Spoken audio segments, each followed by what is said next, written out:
You can hear me all right. So again, welcome and thank you so much for joining us for our now second webinar. Though I can't see everybody, I'm glad to see that we have our participants here and you guys are joining in. So again, thank you. Again, I just want to introduce us. We are Mixed Staffing and Recruiting. So we're a local woman-owned staffing agency in the Kentwood area.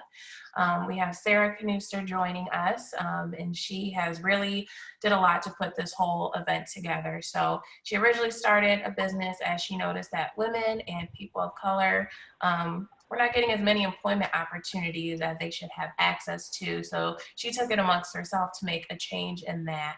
But the great thing is that she noticed that it doesn't just stop with employees. Our employees that we hire, their lives are being affected outside of work as well. So she decided to take her platform and use it to share with you the stories of people in our community. So today we have 5 new people ready to share their stories with you to just show how you guys can make a change. So we like to just begin with a video that we have available from YouTube that actually answers a lot of questions that we had in the last webinar.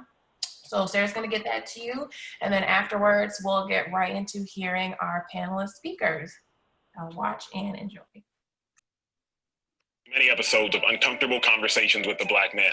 In the midst of all this chaos in our world, so many of y'all have reached out to me, and by y'all, I mean white people, have reached out to me asking, how can I help? How can I join in? How can I stand with you? So I've created this for you. Because in order to stand with us and people that look like me, you have to be educated on issues that pertain to me and fully educated so that you can feel the full level of pain, so that you can have full understanding. I fervently believe that if the white person is your problem, only the white person can be your solution. And so this is made for you, my white brothers and sisters, to increase your level of understanding so that you can increase your level of compassion and lead ultimately to change. So consider this a safe space to answer so many questions that I've seen from y'all. The first question I've seen a lot of, Emmanuel, why are y'all rioting? I understand protesting, but why riot? And to that I submit this. MLK said that rioting is the language of the unheard. For years, Black people have tried peacefully protesting, going back to 1965 and before with the Selma March, and that didn't work. And then in 2016, Colin Kaepernick, he took a knee, and that agenda got moved to a flag, which was never the goal. He just wanted to raise awareness on social injustice. So that didn't work. And so now we've seen riots because Black people and hurt people are trying to get the attention of the oppressor. They're trying to raise awareness of the oppression. I was biking around Lake Austin the other day, and there was a white girl about 15 meters ahead of me. And as I'm on my bike, I say to her, on your left, because I want to notify her I'm coming so that she can change her course of action. I get 10 meters away and I increase my voice, on your left, because she had yet to move. I get 5 meters away and she's still there, and I say, on your left, because I realize if she doesn't change her course of action, there will be a collision. And as I approach her, I yell, on your left, and we collide. My goal was never to hit her, but because she had her headphones in, she didn't hear me, and so she didn't change her course of action. I believe that that's the same thing Black people are doing now. 1960s, we're yelling, we're oppressed, but the course of action wasn't changed. And so we again yell, we're oppressed, but the course of action wasn't changed. And so again we yell, we're oppressed, and now you see the collision that's occurred in America. So while I don't condone rioting, and I'm sure you don't either, because for the most part, Black people and others that are looting and rioting destructively, they're burning down their own homes. But when you think about the 5 different stages of grief, you come up to one stage, which is called anger. And sometimes emotions, they don't know their actions. I remember my mom, when I was a child, she lost her sister, and I just remember her yelling and screaming. And I come outside my room and I see my mom throwing herself into a wall, and I'm wondering what happened. And my dad tells me that my mom's sister had died. Thinking back on that, throwing yourself into a wall, it's not going to change anything. You're actually harming yourself. But sometimes pain and hurt, it doesn't know how to express itself. You know, another question I get from my white friends, they ask me, why do you think white privilege exists? And I say this, if you and I were in a race, and the official at the start line, they held me back for the first 200 meters, and you had a 200-meter then head start. The only way to level out that race is to either stop you from running or put me on a golf cart and catch you up and catch myself up. Well, you see, what we've done in America is we've simply said, okay, Emmanuel, you're now free to run. And we've acted as if it's a fair race, when in all honesty, Black people were held back for hundreds of years. And so if in the late 1960s we say, okay, Black people, you can go now, that's not a fair race. LBJ, he said it best when he said, you can't shackle and chain someone for hundreds of years, liberate them to freely compete with the rest, and still justly believe that you've been fair. So white privilege is, it's having a head start due to hundreds and hundreds of years of systematic and systemic racism. It's having a head start intrinsically built into your life. It's not saying your life hasn't been hard, but what it's saying is your skin color hasn't contributed to the difficulty in your life. I live in an affluent neighborhood in Austin, Texas, and if I ever go to my mailbox and I see a white woman walking up to the mailbox, I consciously sit in my car because I don't want her to feel like I'm a threat. If I'm on an elevator with a white person, I try to hit the button first and get off the elevator first because I don't want them to perceive me as a threat, because I realize at any point in time, whiteness can be weaponized. We saw that this past week. Amy Cooper, Central Park, the woman who called the cops on a Black man who wanted her to leash her dog because it was illegal to walk your dog without a leash. And she used two words that are a death sentence for Black people. When she called the cops, she said, there's a Black man who's threatening my life. Both of those things, as far as when you compile them together, were a lie, because that Black man, he was a bird watcher. And while so many people saw that incident and they were heartbroken, I, as a Black man, saw that incident and was reminded of 1955, Emmett Till, 14-year-old boy who was lynched, mutilated, and killed by two white men because a white woman made a false claim saying that he flirted with her. In 2017, that white woman recanted that story. In 1956, the two white men that killed him, they got off. And they admitted that they did it because they knew they couldn't be charged again due to double jeopardy. That, to me, is white privilege. The ability to weaponize your whiteness and the ability to live life unconsciously. Because I, as a Black man, have to calculate every move I make the second I walk outside my house. Another question I get that All right, so we're just going to stop the video there for the sake of time, but if you want to watch the full video, again, it's on YouTube, called Uncomfortable Conversations with a Black Man. So like you said, some of those questions are hard to ask, but we're grateful that our panelists are willing to be vulnerable with you guys and ask those types of questions. So we just want to encourage you guys to ask questions as well. So as we go through this panel today, if you guys have any questions, just put them in the Q&A, and we do have the ability to make them anonymous. So we just ask that you guys are willing to be vulnerable as well. So first off, we'd like to introduce our first speaker, who we have is Brett Dean. He's a man who's been successful in the church, the real estate world, the youth, and community engagement. So Brett, we are excited to hear your story today. All right. Hey, thank you. I appreciate the opportunity. Yeah, so I was asked to, first of all, kind of tell my story. I know that can be lengthy and can be a, long drawn out thing. I don't want to make it as much about me as I do want to make it about our opportunity to learn from each other and grow from each other. But to give a briefing on who I am, and I've lived a lot of places, so my purview on race relations is in my opinion more well versed than most people, just because I've lived a lot of places. But I was born in Texas and lived in New Mexico, lived in Tennessee, high school in Indiana, and I came here and went to Chicago suburbs and lived there and came back here. So that has been a blessing for me and afforded me opportunity to really see race relations from a national perspective and understand how things are different, but not really, pretty much everywhere. It's definitely helped dispel the myth to me that racism is a Southern issue, because that might be the biggest lie they tell. So yeah, for me, I've been able to work in real estate and met a lot of people, made a lot of contacts here locally. One of the reasons I'm here, and one of the things I really appreciate is what you guys do there through mixed staffing. I came to Grand Rapids on purpose in 2000 because I learned that it was a top 10 at that time region in America to do real estate. I knew real estate was going to be my passion and what I would pursue. What I've come to learn is that opportunity here is not evenly handed out, not in Greater Grand Rapids. And what you guys do through mixed staffing is much needed. Forbes did a study just a couple years ago and determined that Grand Rapids, Michigan specifically, was the second worst city in America for minorities to do business.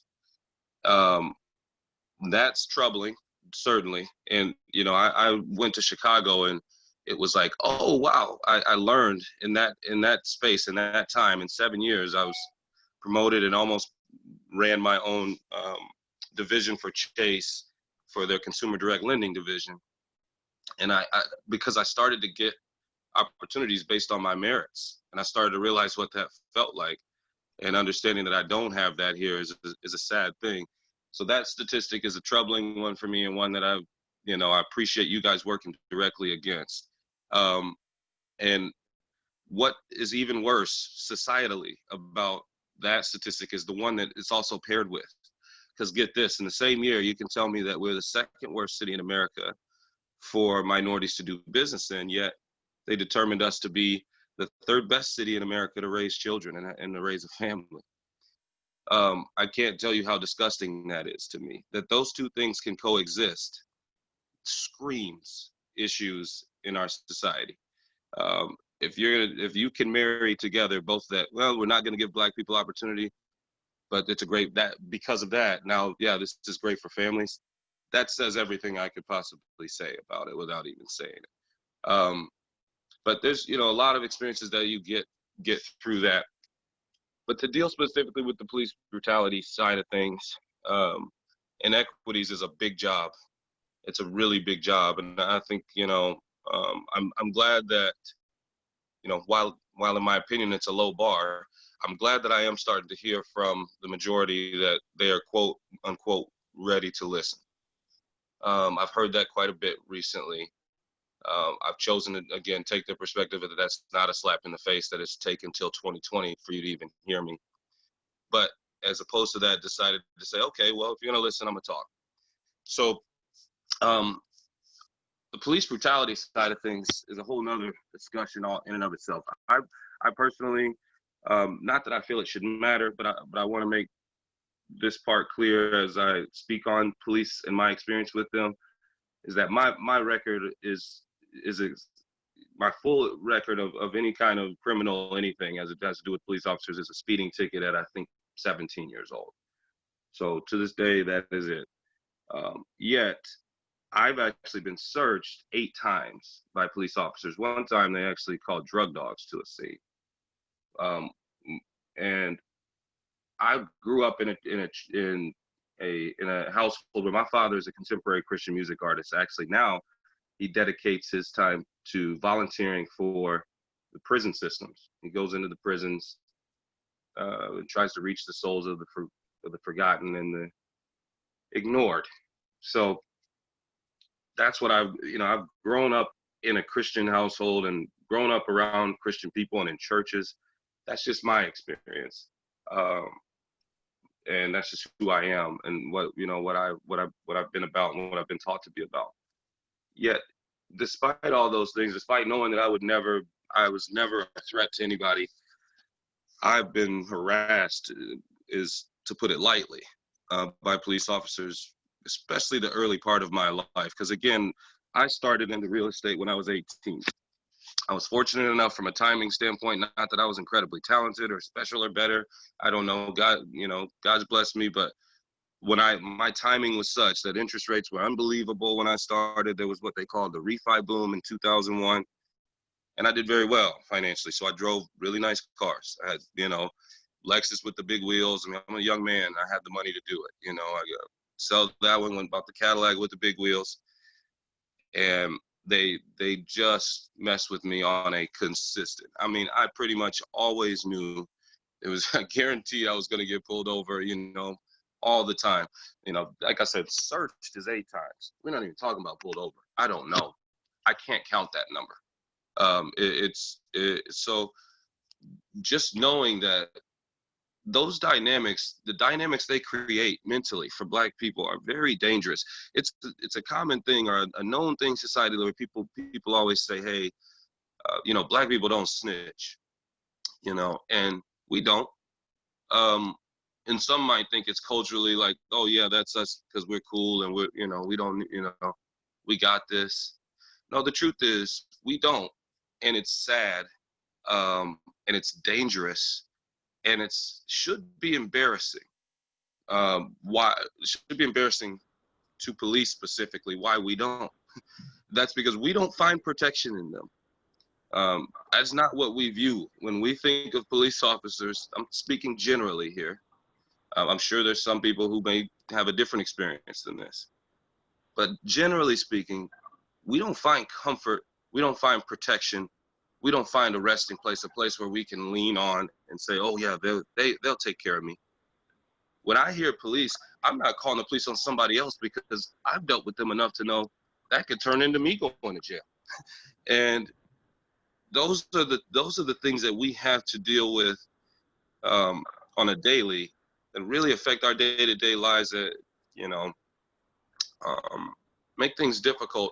And that's a poison pill that is a dangerous one, that we don't find comfort in police officers. We don't trust police officers. And then that distrust leads to several more issues and layers. And,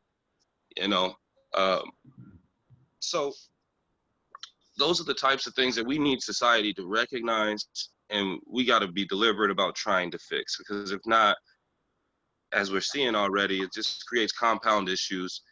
The arrest rates are disgusting for Black people in the United States. And, we're looking at a world right now in 2020 where we have more Black men in prison than we had enslaved in 1800. So to Black people, it doesn't feel like freedom. It doesn't feel like freedom. It feels like it's more of the same, but the approach has shifted. And this is a conversation I had yesterday with a gentleman also. I said, yeah, what's changed? What's changed as it relates to race? Has race relations gotten better from when you were a kid to now? And this was an older gentleman. And he said something to me I found poignant, and I wanted to bring it up. And he said, yeah, it has. He said, I wouldn't say changed. He said, I'd say it's shifted. I said, what do you mean by that? He says, well, when I was a kid, they'd call you the N-word to your face. They don't care. You knew who was racist, and it was out front. And this also was a guy that was Southern. You knew it was racist, it was out front. So it was overt. He said, 2020, I feel like there's not less, but now it's covert. So it's shifted in that regard, that you don't get to know when someone is disadvantaged, when you're being disadvantaged because of your race. You interview and think, well, I can't look at that person and think they're racist, but man, I thought I killed that job interview. And you may never know that's the reason you didn't get a call back is because of the cultural disconnect or because of their unwillingness to accept you as a Black person. That makes life in a lot of ways even more difficult. And that was something that he brought up to me that I thought was profound in that. I'd rather almost know exactly who they are so I can stay away from them. But, there's challenges that we're going to deal with probably for the rest of our lives.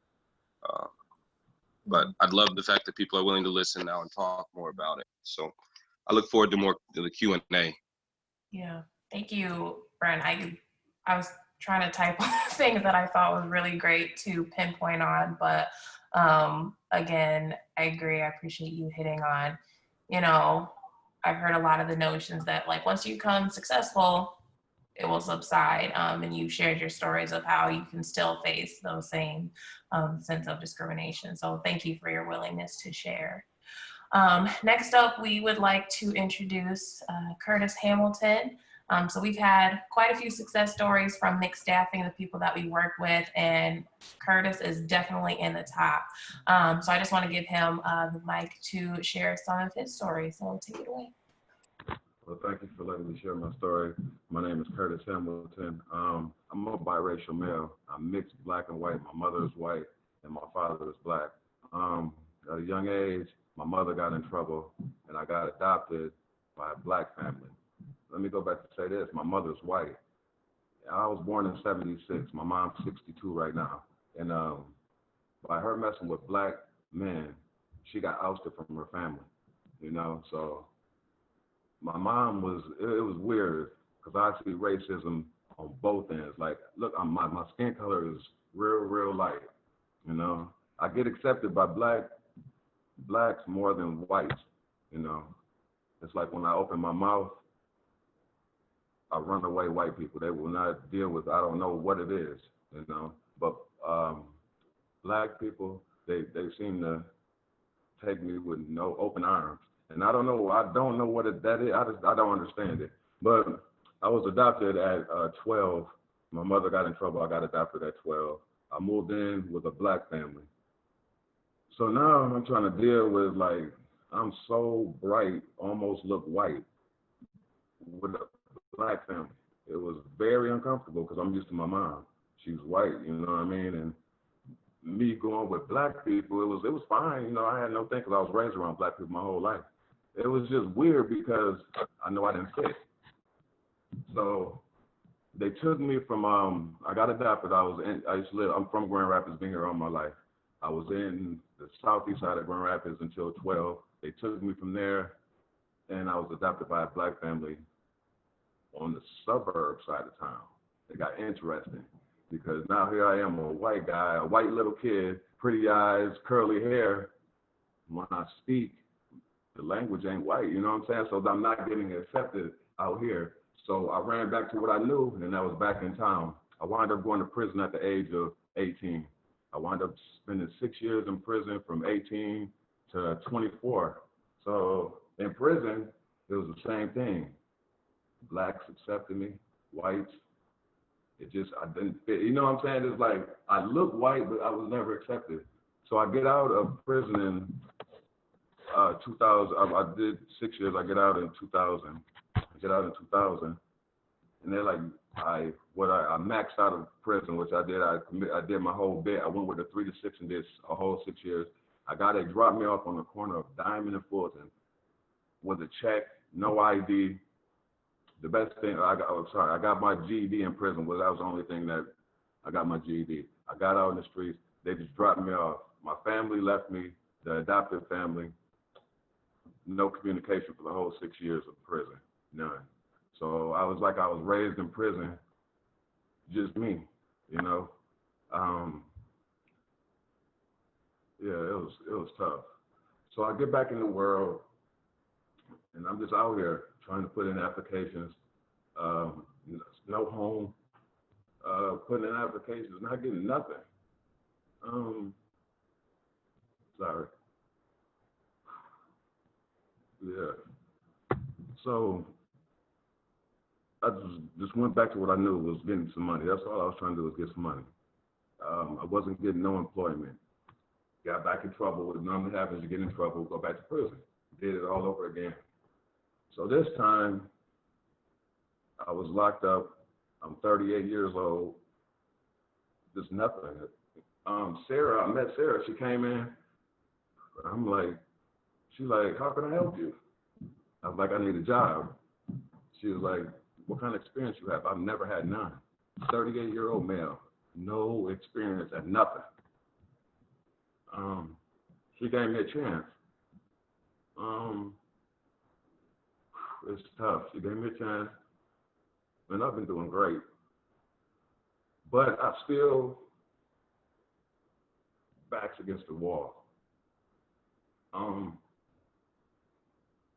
I got child support. I'm buried. I'm sunk. It ruined my life. I take full responsibility of having my children.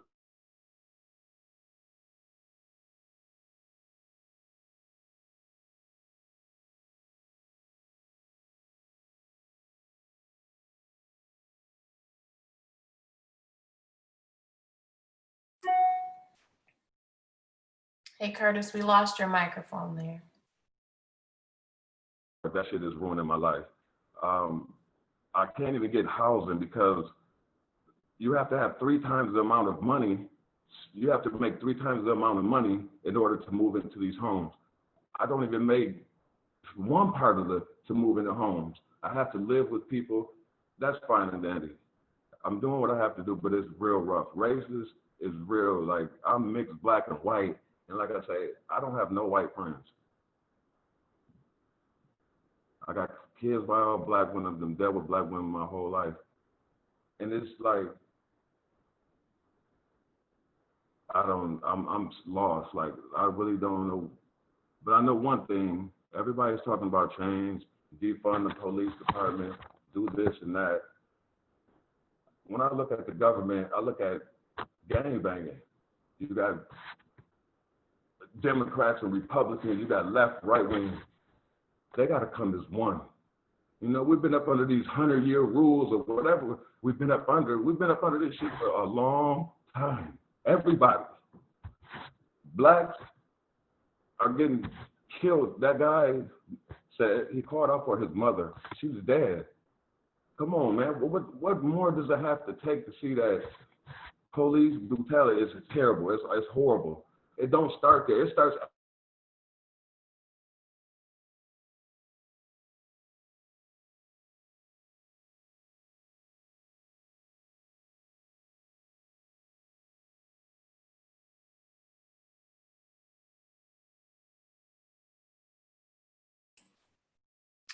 All right, Curtis.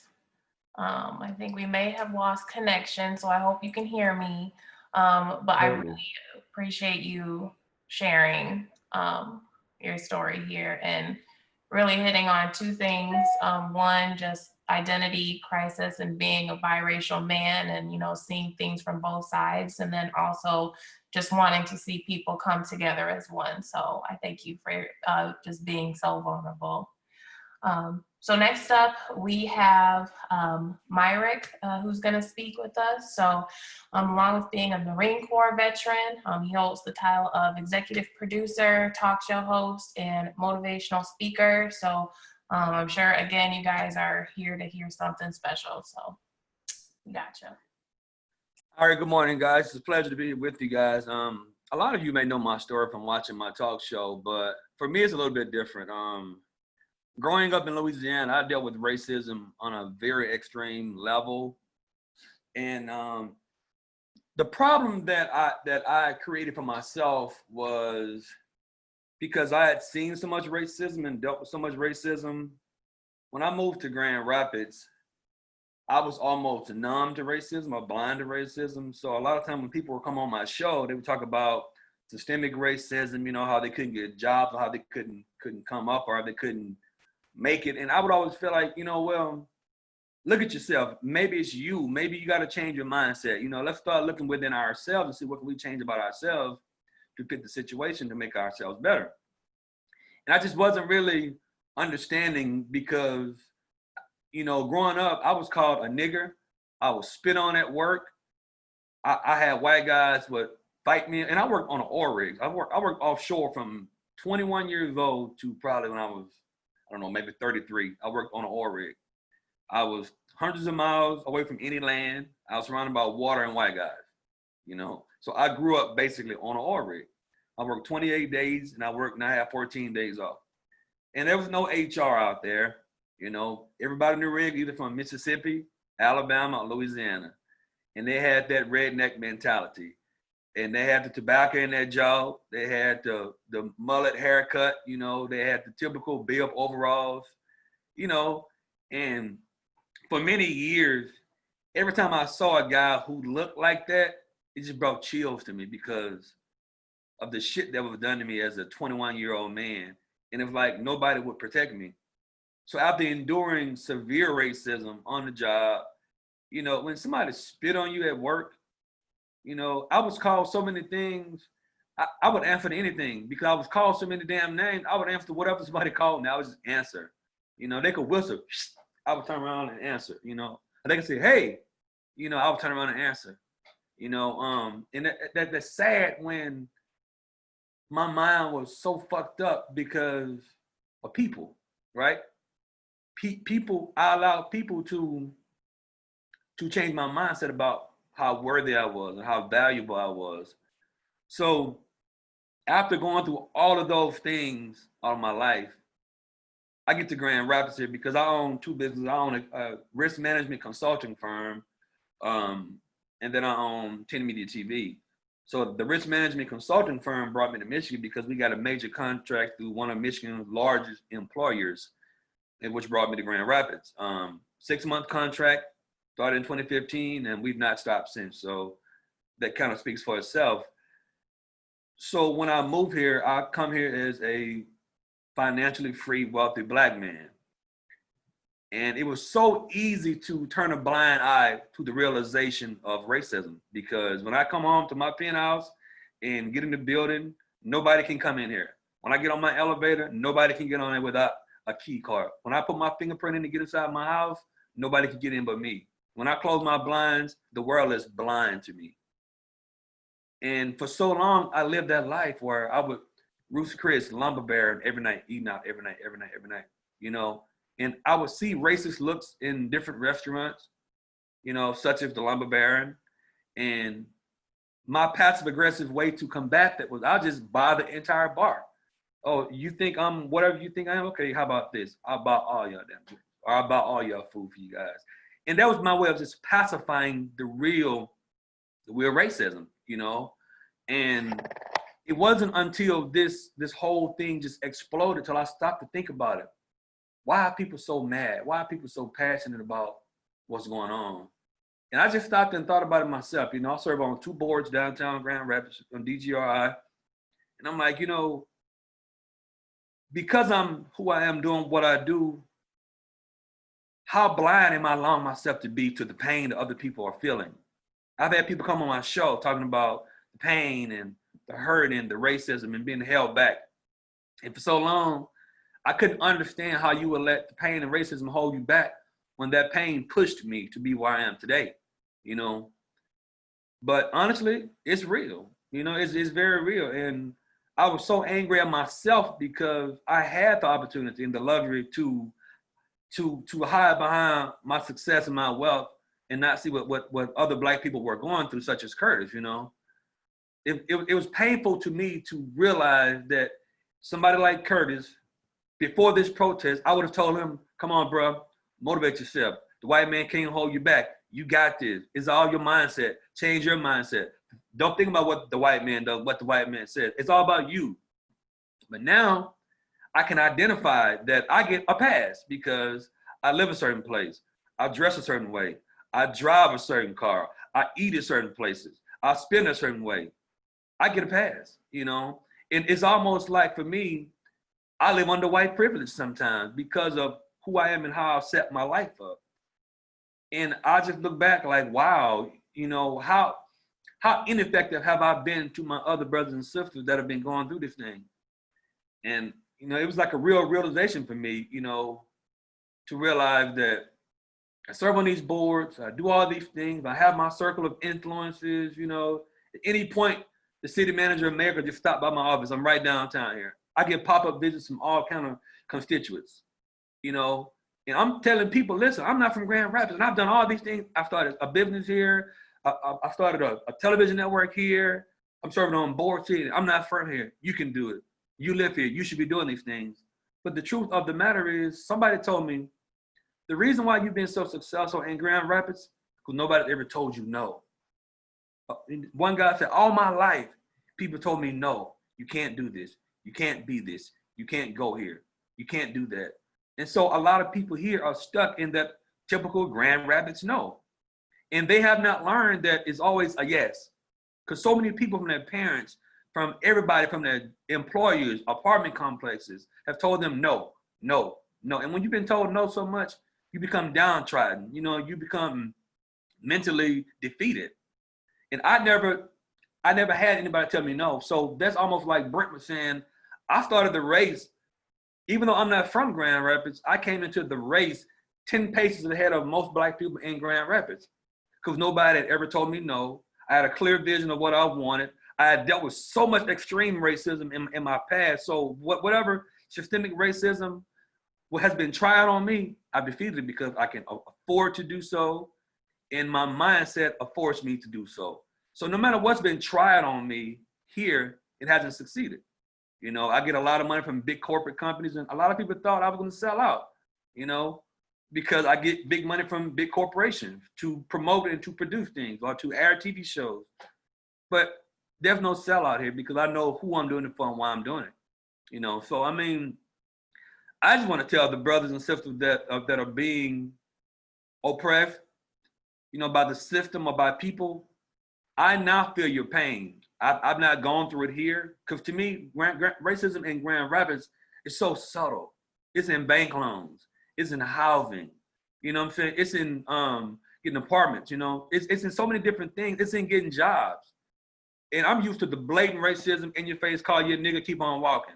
You know, so it's probably calloused my skin so much until it made me blind to subtle racism. But I'm gonna tell you guys, especially you, Curtis, brother, keep your head up, man. Keep your head up because if you allow your mind to stay sharp, nobody can control your mind.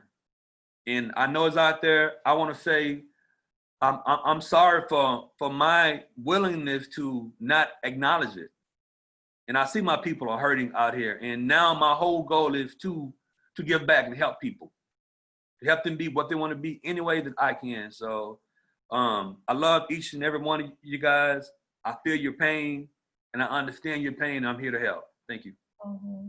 No, thank you, Myrick. And I feel like you wrapped that up extremely well in what we're hoping to see happen for the future, being willing to acknowledge your privilege, whether it be due to your employment, due to your skin color, due to your sexual orientation, the privileges that you have, and then how can you use it to help those who have been disadvantaged. So thank you for your willingness to, you know, recognize that. So we want to move forward to our next speaker. And I think it's going to be great to get a woman's point of view here. So I'd like to introduce Tanel. She's a first-generation college student, a business owner, an Army veteran, and she's an inspiration for young women throughout the community. And I'm sure her words will inspire you as well. So thank you, Tanel, for being here. Thank you so much for having me. Thank you again, Sarah, for doing this. I truly think that this will be valuable. This has been difficult. Sarah had originally asked me to do it last week, but I responded late because it has just been so much going on, and emotionally, I just wasn't there just yet. So my story a little bit, I don't really think that y'all need another racism story. I think that there has been plenty, but I grew up in Grand Rapids. I come from a family that they left the South and moved to Chicago for a better life for our family. However, of course, it was during the Civil Rights Movement and everything. So of course they were living in poverty. Then we began the whole drugs and everything, and gang violence and everything started happening in Chicago. So my family left Chicago to come here for a better life. So they thought, but of course, because that was intentional for the war on drugs and everything that followed, that was here in Grand Rapids as well in the inner city. So I come from the family, we lived in poverty. We've been victims of the war on drugs as well as mass incarceration, which left me without a father. I have a father who's addicted to drugs, who has been a part of the system and everything. So, and a lot of my family and a lot of my friends' stories are similar. So growing up, that's what we've seen. We've seen a lot of drugs, a lot of crime, a lot of poverty, a lot of police involvement. So we already know growing up that we really can't trust the police, just seeing how they have interacted with our people to begin with. And honestly, just thinking about everything, I just had a conversation with my nieces, asking them like, what are their thoughts about everything that has been taking place? Because especially, and then there's been a lot of white people that have been reaching out like, oh, I'm genuinely concerned. I didn't know all of this was taking place. And to me, that was very insulting because I'm like, how could you not George Floyd, this is not the first person who has become a hashtag. This isn't the first killing that we have seen. So I'm like, I just really don't understand. But when I was talking to my nieces, and they was like, I was just telling them the different layers of everything, from poverty to mass incarceration to the war on drugs to the red light and underfunded education, everything that we are dealing with. And they're like, well, we don't learn about any of that in school. The only thing that we learn about is slavery and then the civil rights movement. And that's it. And we only learn about that typically during Black History Month, and then they don't talk about anything else. So I'm like, oh, so well, maybe that's where some of the white people are coming from, where they say that they don't know what's going on. However, this is our lives, and it's a trickle-down effect of everything that happens systematically that was put in place intentionally. And so now our generations are everything that you guys are seeing, where you say that, where people say that we are angry or people can't get jobs or whatever it is, it's a trickle down effect of what has happened, and it has been intentional. So for me, growing up, it was difficult. I have experienced racism on multiple different levels. I was also in the gang myself.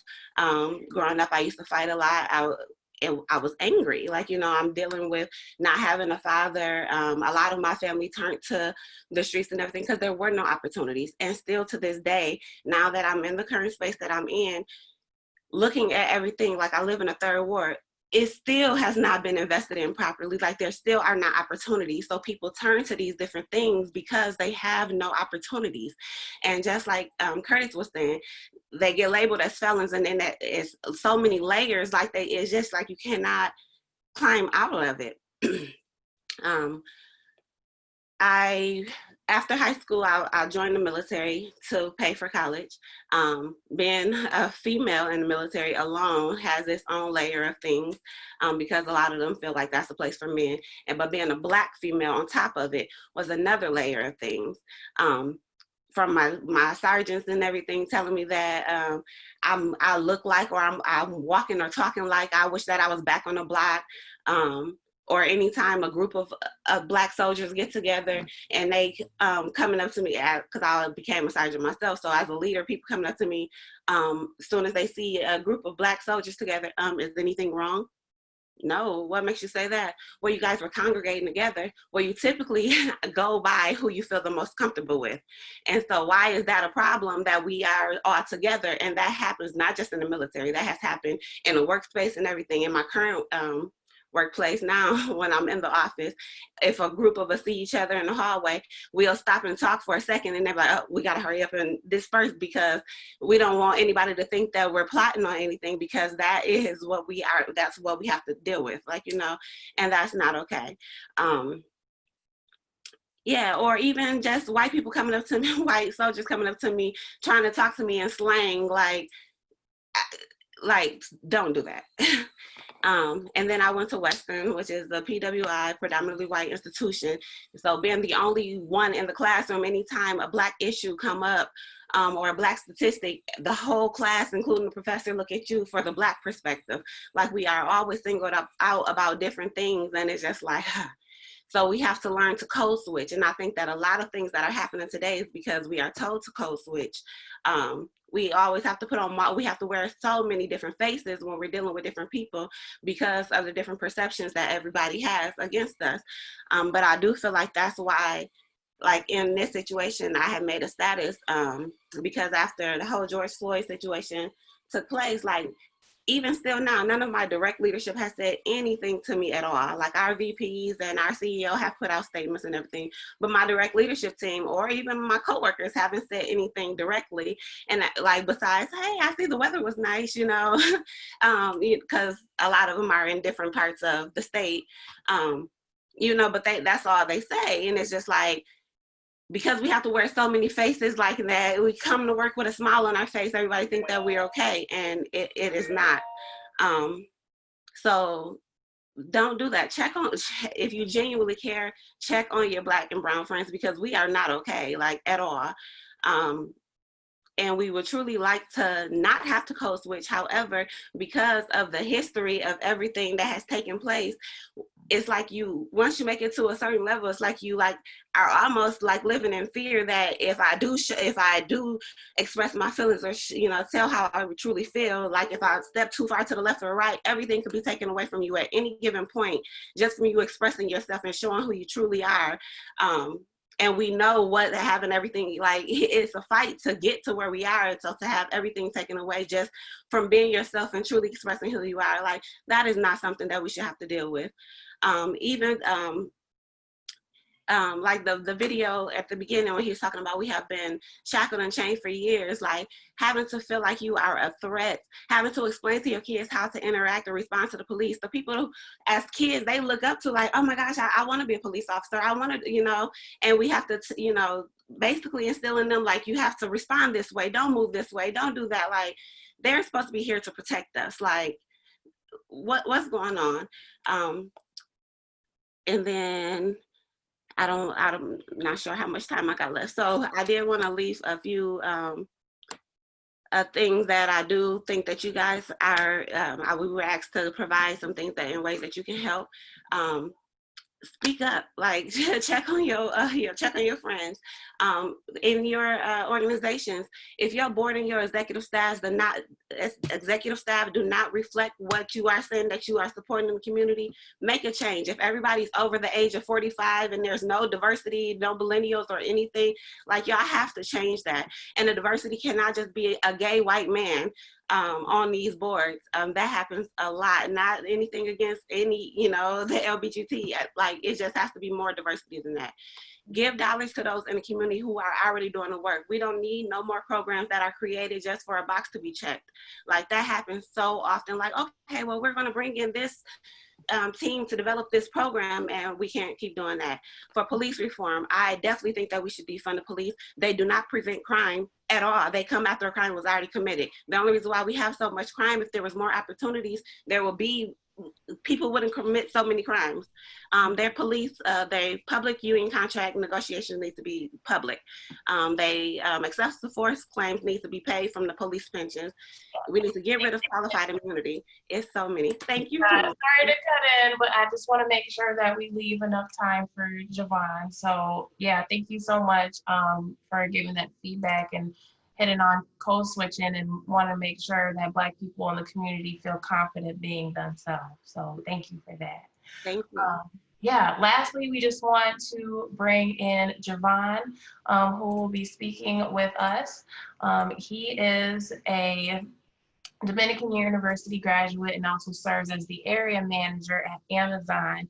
He's going to share how his story, even though there has been barriers, he wouldn't let that be something that he couldn't knock down to become the successful man that he is today. So take it away, Javon.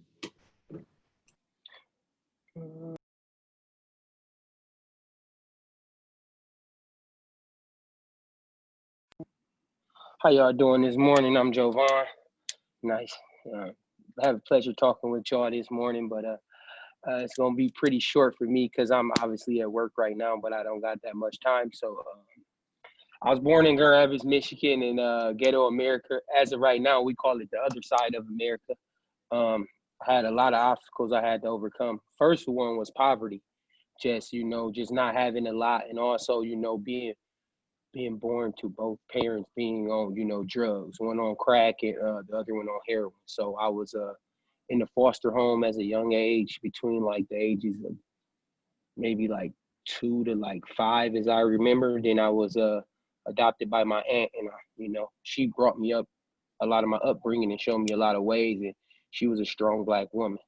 So as far as being a Black male, I was really raised without a father in the household until I met my best friend, which is Casey, and his dad kind of like showed me the way.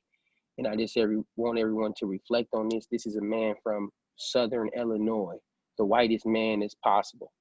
So just with everything going on in the culture before, like, the majority even judge the minority, y'all have to understand that y'all have to understand our culture first before y'all just reach out and say, why are they acting like this, or why are they doing this?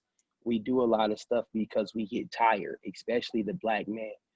Like what we seen happen to George Floyd is very tiresome. That been going on for years. What's been happening to Tanel and having to go above and beyond as a black woman in corporate America, that's still going on.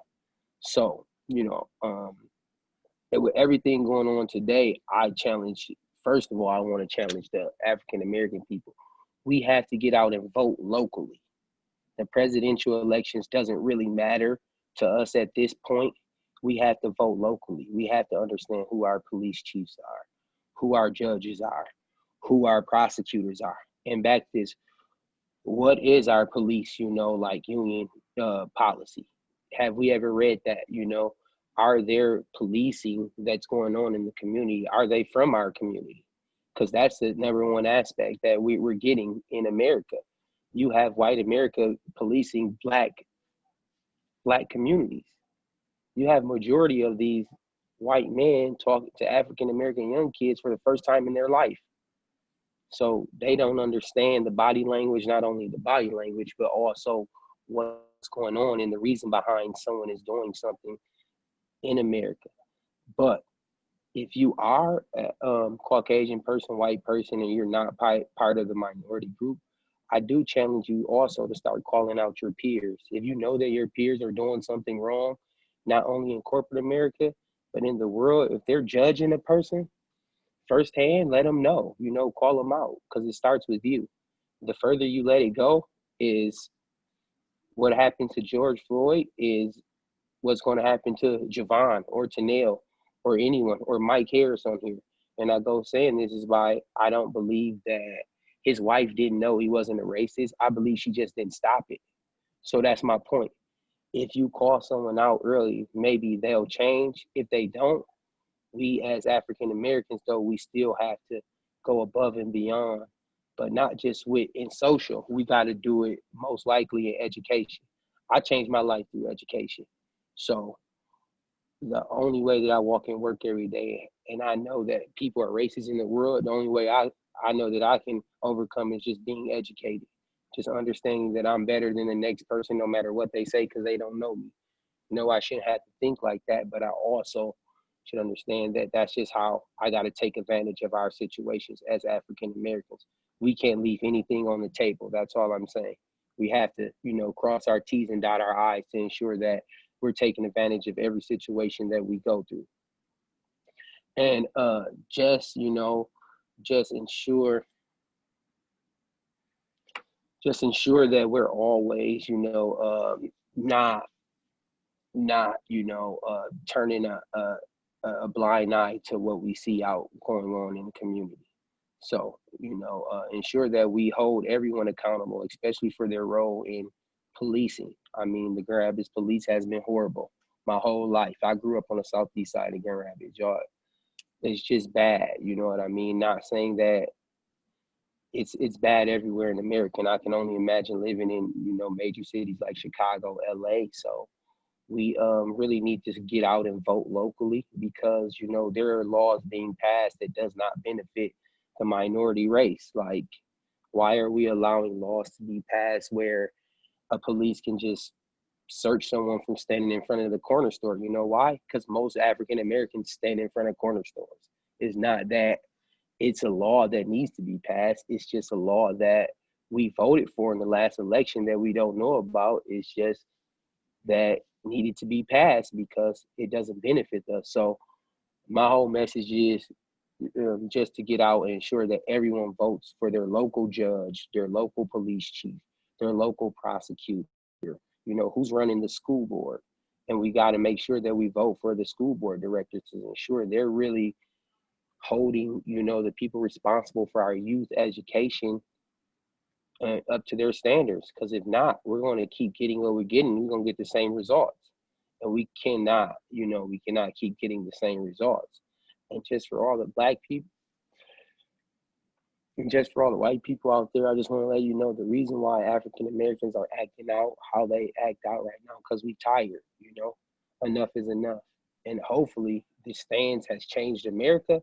If not, we got to keep pushing forward. We got to keep protesting. We got to keep making a stand that we're not going to go for what we went for in corporate America, in America today. and everything that's going on right now. So that's pretty much all I have. I'm sorry that I had to be short, but unfortunately, I got a business I have to run. We're very busy right now on Amazon. So that's pretty much it for me.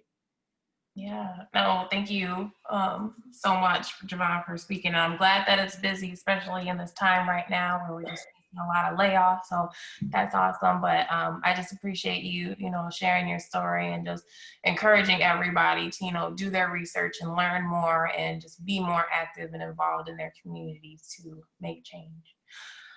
So we have received quite a few questions. Again, if you want to put some questions in the Q&A, we are going to document them so we can answer them in the follow-ups. But we do have one question here.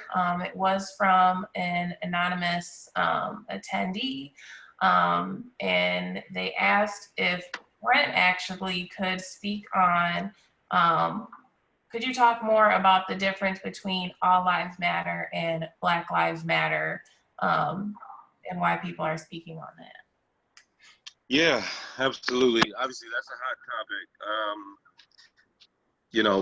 topic. The first thing is, what's interesting is, you'll hear it almost posed as a versus, which is a really sad thing and a really telling thing that people would say, oh yeah, what is it? All Lives Matter versus Black Lives Matter. Well, that's a very disappointing viewpoint, but I think it seems to be something that we're doing in society.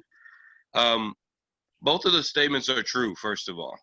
But right now, specifically, Black Lives Matter and what it's been about, because I bought my Black Lives Matter t-shirt, I think 5 years ago. I mean, this is not new, but it's really pointing out an obvious disadvantage and that there's a big problem in the way that things are handled in Black communities now and the way Black people are treated in society, period. To ignore that is no longer something that Black people are willing to accept, and that's the Black Lives Matter movement in a nutshell and what they're about. Now, obviously, all lives do matter. It's not like that, but I equate it this way. I've used a couple of analogies when I've worked with people and trying to talk to them on this topic. And one is that it's like your wife coming to you and saying, do you love me? And just being in pain. And that's where we are as a people, Black people. We're asking, do you love us? Do you love me? Do you care about me? Do you care about my pain? Do you love me? If you looked at your wife and your response was, well, I love everybody. It'd be incredibly insensitive in the moment. True, still, yeah, you do. You love a lot of people, right? She wants to know, do you love her right now? And you're deflecting is what you're doing in that instance, right? And that's the danger of doing that. It becomes a slap in the face to those who are reaching out for love and saying, hey, where are you at? Hey, do you support me? Do you understand my pain? Do you love? Yeah, well, everybody's got pain. If that's going to be your response, you are not showing empathy. That is not an empathetic response to that disposition. So that's what I think is important. And one other thing I want to say on it is, as a Christian, I must at least explain my perspective from that. God gave a lot of analogies through the Bible in terms of how he deals with us as people. He refers to us as children, his children. That's important. Once you have children, you understand why he did that. But he also refers to us as the body of Christ when we're talking about Christians specifically. And essentially the way I look at it is, it's like looking at your arm and let's call the arm the Black people in this situation, the arm being Black American people. And we're telling you the arm is broke, right? That's the part of the body that's broken. That's the part that needs attention right now. We know your legs are important too. I'm not saying no one's looking at it saying, oh yeah, we don't need the legs or the feet. We need those too. All those things are important. But right now, the arm's broken. Okay, and if we want to ignore the broken arm, we're not going to get any progress, and we're not going to be a complete body. Mm-hmm. So that's what I have to say on that topic. Oh, thank you. Since we're getting close to time, I just want to ask one more question. Someone who's anonymous asked, what can a white coworker say to their Black coworkers to show support without sounding condescending? If anybody would like to answer that.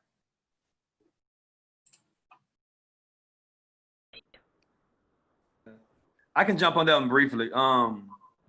You know, what I would say is there's no way a white person, I feel in my heart, can understand the struggles that a black man goes through, because you've not lived as a black man not one day. And even though there are things that you may go through, but it's never to the level of what a black man goes through. I guarantee you there's not a white man out there that has gone through what Curtis has gone through. And Curtis is biracial. What I can say is that what they need to do is be more empathetic, be more understanding, and be more willing to have difficult conversations. So many times people don't want to have difficult conversations, whether it's in your household, whether it's on the job, and maybe even not even have the conversation on the job. You know, we try to keep those things out of the workplace, but maybe say, hey, you know what? I want to learn more. I have a really good friend of mine, a white guy, 53 years old, met him in the building here where I live and work, and now we've become somewhat best friends. And I was his first black friend. But you know, he wanted to understand, and he told me, I want to be less racist than my father was, and I want my children to be less than me, and so on and so forth, till it just goes away from my whole family line. And this guy has been such a really close friend of mine. He flew with me to my baby shower in Louisiana. He and his wife did. So that's the guy who's saying, hey, I want to know more. I want to understand more. And I'm not going to any longer hide behind white privilege or hide behind the racism that my parents had. I want to live free, and I want to help other people that are around me live free. So it's just about having those different conversations. It's about listening. It's about trying to understand, even though you would never quite get it, but it's about trying to understand and breaking down those walls and those barriers and teaching your next generation to be better than you were. Yeah, no, thank you for that, Myrick. And I want to give everybody a chance to just say one last thing. So I guess in 30 seconds or less, if you could say one piece of advice of what you would like to see changed or how people can change, what would that be?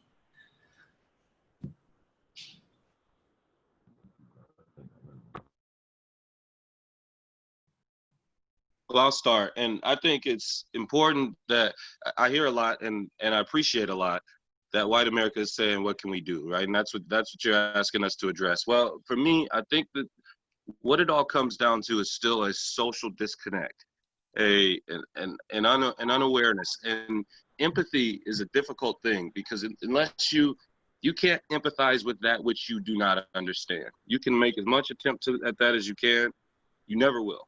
So it's important, what I want white people to do is be intentional and to get uncomfortable intentionally. It's a difficult ask, but that's what I would suggest you do. I do volunteer work through Junior Achievement. You can get in different programs like that that'll put you into inner city schools where you can help these young black people feel more comfortable about white people, because trust me, you're not the only ones uncomfortable.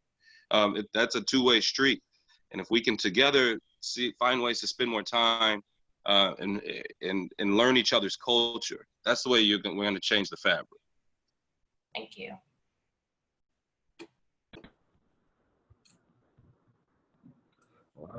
My thing is they need, whoever making these changes and trying to make all these changes, they need to bring the people that's affected by it.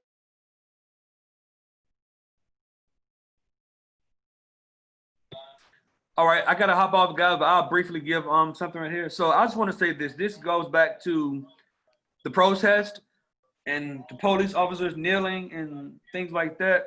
Something that I heard Al Sharpton say at one of the funerals is he said there's a difference between those calling for peace and those calling for quiet. When black people are rioting and they're looting and they're tearing shit up, they're calling for peace. They want to end the struggle, the oppression. But so many white people that are boarding up their buildings and trying to figure out how they can get their money back, you know, they're calling for quiet. And the CEO of Target said it better. He said, you know what? I understand the anger. I understand all the suppression. They could tear every Target down I have and I could build them back 10 times over. I stand with them.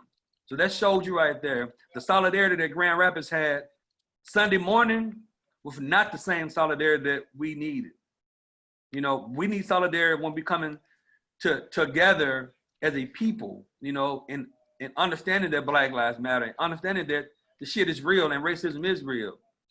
But what I saw Sunday morning was solidarity to get these windows boarded up, get these streets cleaned up, or these cars were all burned there. give us that same solidarity when it comes down to our lives mattering. I'm out, guys. Black Lives Matter. Peace.